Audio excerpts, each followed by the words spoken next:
हे पार्थ, तुम कहते हो कि तुम एक चक्र में फंसे हुए हो, जहां कर्म करते हुए भी संतोष और शांति तुम्हें प्राप्त नहीं होती।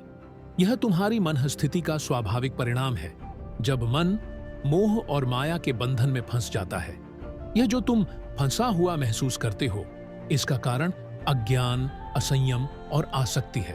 पहला कारण अज्ञान है। जब आत्मा अपने वास्तविक स्वरूप को भूल जाती है और अपने आप को शरीर, मन और अहंकार से जोड़ लेती है, तब दुख का प्रारंभ होता है। मनुष्य जो स्वयं को अपने कर्मों का स्वामी मानता है, वह अज्ञान के कारण दुख में फंसा रहता है। दूसरा कारण है असंयम।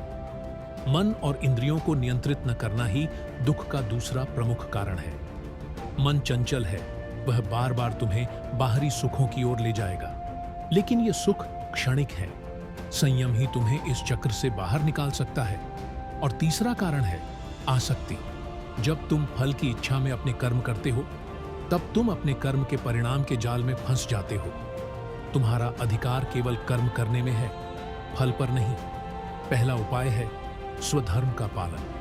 तुम अपना स्वधर्म पहचानो। तुम्हारा जन्म क्षत्रिय के रूप में हुआ है। तुम्हारा कर्तव्य धर्म की रक्षा करना है।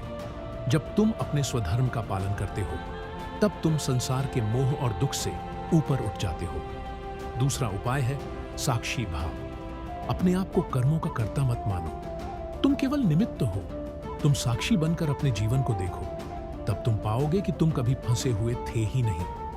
तीसरा उपाय है भक्ति और समर्पण।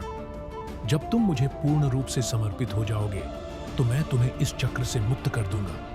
हर चीज मुझ पर छोड़ दो।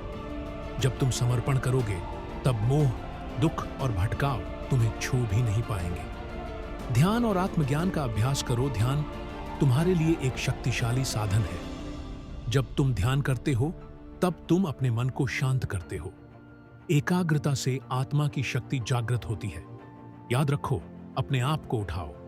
अपनी आत्मा ही तुम्हारी सबसे बड़ी मित्र है। तुम फंसे हुए नहीं हो। यह केवल तुम्हारा मन है जो भ्रम पैदा कर रहा है। तुम चैतन्य स्वरूप हो। तुम केवल अपने सत्य को भूल गए हो।